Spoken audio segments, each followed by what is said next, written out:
a professora TT Marques vai conceder uma entrevista aqui pra gente no programa Revista da Vale. Você acompanhou o último domingo, nosso programa no último domingo, onde a professora Shirlaide, né, concedeu uma longa entrevista aqui com relação a esse momento da educação de Elesbão Veloso.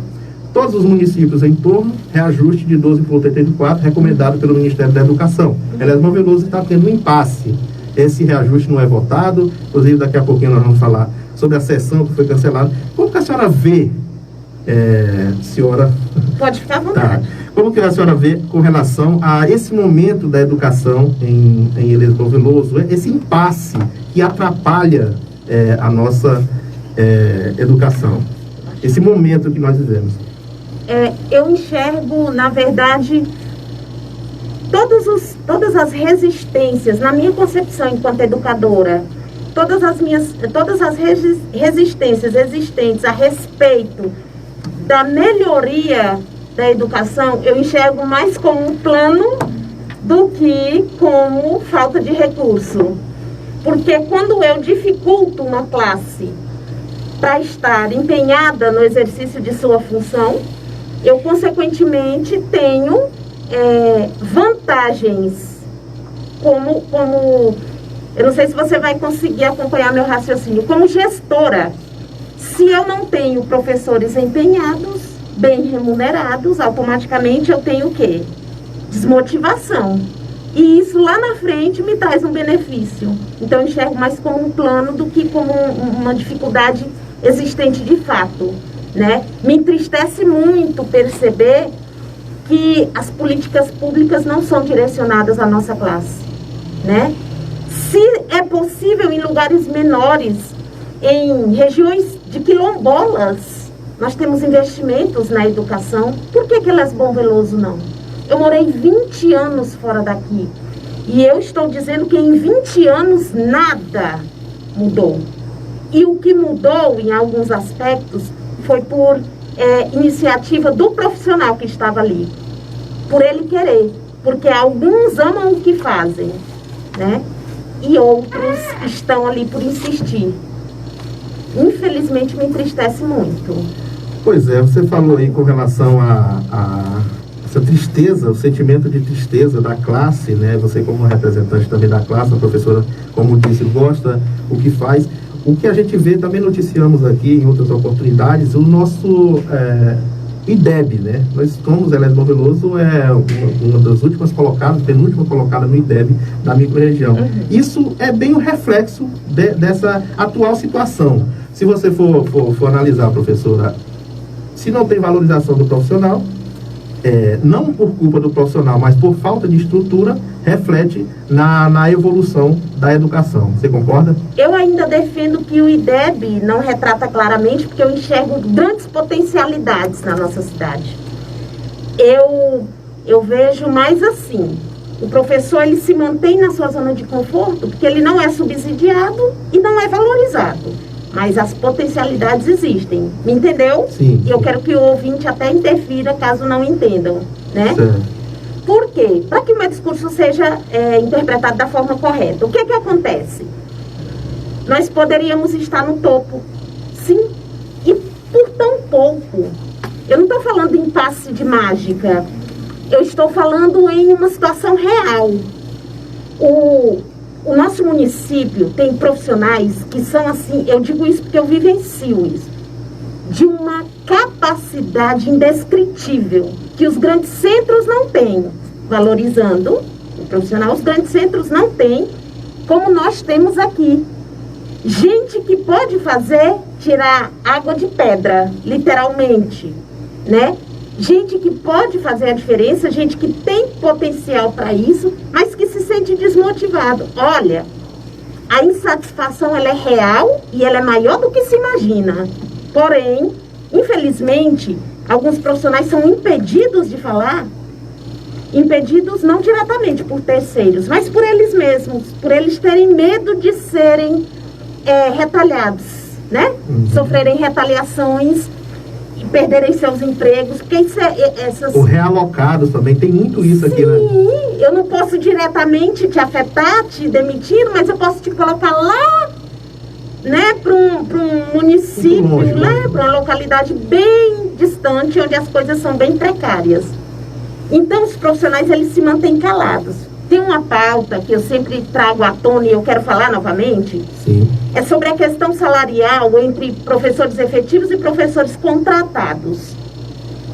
Eu queria entender essa organização. Eu queria muito saber como é que está descrito na lei essa remuneração. Porque um profissional efetivo, ele trabalha 20 horas no mínimo. Um profissional contratado trabalha 40 e ele ainda assim ganha menos que o profissional efetivo. Porque deve existir um piso.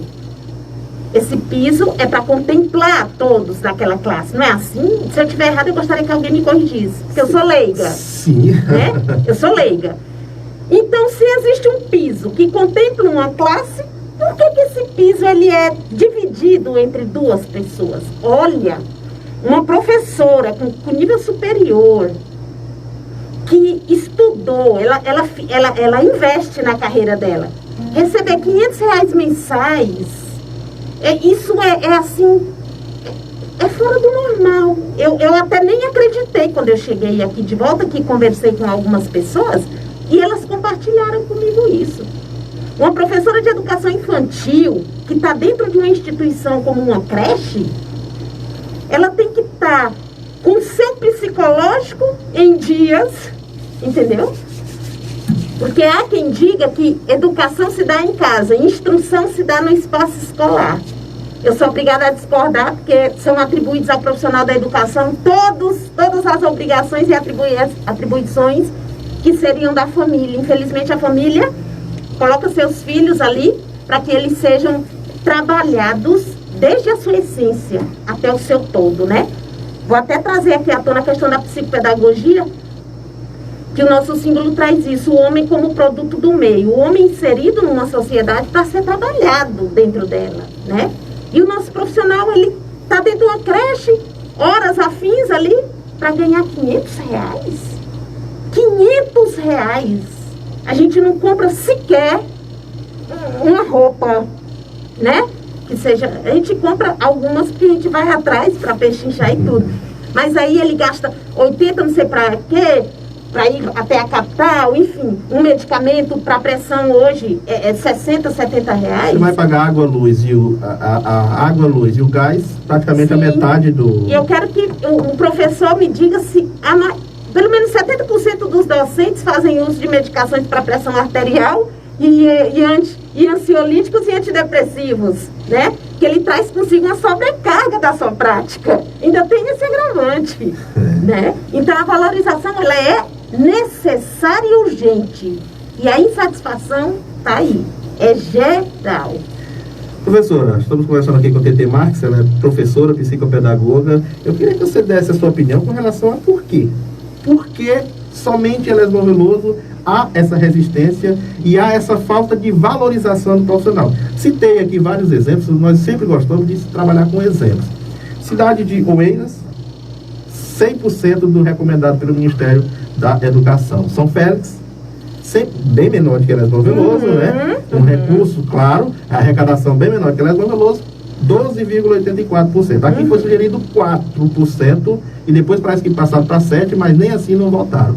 Por que essa resistência? O que você acha com relação a isso? O que falta para o que o professor seja valorizado em Elesmar Veloso? Falta sair da zona de conforto e requerer o seu direito. Falta o professor entender que ele precisa ser proativo. O professor precisa entender que numa sociedade ele é o cidadão mais esclarecido que existe. E se não me falha a memória, em 2008, isso já foi votado, esse reajuste, né? Para que ele acontecesse agora. Eu posso estar errada, mas se eu tiver, me corrija. Em 2008 já existia... foi onde surgiu a lei, em 2008. Exatamente, essa lei, é a 7.000 alguma coisa. Isso, não me recordo muito bem, porque eu tenho o cérebro de professora, viu? Então, é muita coisa. Nem sempre é 100%. Mas, enfim, em 2008 a lei foi instituída, né? E somente agora ela foi colocada para votação de fato, né? Foi uma fala do presidente. É uma obrigação dos municípios, porque nós vivemos numa pirâmide e a hierarquia mais alta determina e nós precisamos obedecer, né? Barra da Alcântara é minúscula perto de Eletrominas. E os profissionais requereram e foram atendidos. O que falta são políticas públicas. O que falta são vereadores comprometidos de fato com a mudança que precisa existir nessa cidade. Eu não estou falando de bandeira política, não, de bandeira partidária, não. Eu estou falando do papel de quem é eleito para estar lá dentro, para falar em nome de um povo, em nome de uma classe. E é isso que precisa. É gente que não precisa de procuração para falar em nome de ninguém. Porque qualquer um de nós podemos alçar a voz e pedir melhorias. Mas também precisamos agregar pessoas ao nosso lado, porque falar sozinho nem sempre é ouvido, não é? Sim. Não é ouvido por um todo, mas alguém nos ouve. Eu digo muito que as pessoas... Ah, Tetê, você não tem medo? Medo do que nós temos que ter? Medo de falar a verdade? Medo de pedir que o meu ofício seja reconhecido como um ofício essencial? Agora também nós vamos concordar que quanto mais ignorantes meus jovens forem, mais fácil serão de ser manipulados, né? Eu quero que as pessoas escutem muito bem isso. Quanto mais ignorante no sentido do conhecimento eu for, mais fácil de manipular eu também serei, né? Só fala e se impõe quem tem conhecimento. Eu digo muito, e já falei isso para o meu amigo Chiquinho, são os livros que nos abrem as portas. É a leitura, é o estudo. É saber falar é um dom instituído a todos. Agora, saber lutar pelo que é seu é para quem tem coragem. É para quem não se intimida com uma abordagem de mão no ombro lhe dizendo: cuidado, Marielle Franco. Quando alguém me compara com alguém que foi assassinado por falar a verdade, eu simplesmente acho que eu estou no caminho certo, né? Porque é a partir de mim que outros falarão também.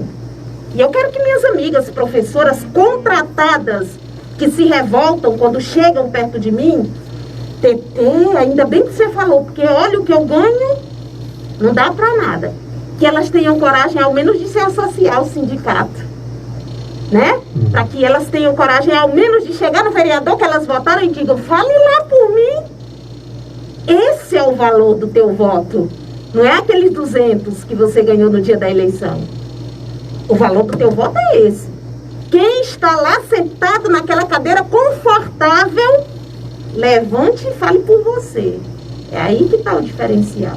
O que falta, respondendo a sua pergunta, porque eu falo demais, desculpa, Sim. são políticas públicas e um povo corajoso. Somente isso. Quem tem coragem vai além do que é esperado. O céu é o limite para quem tem coragem, né?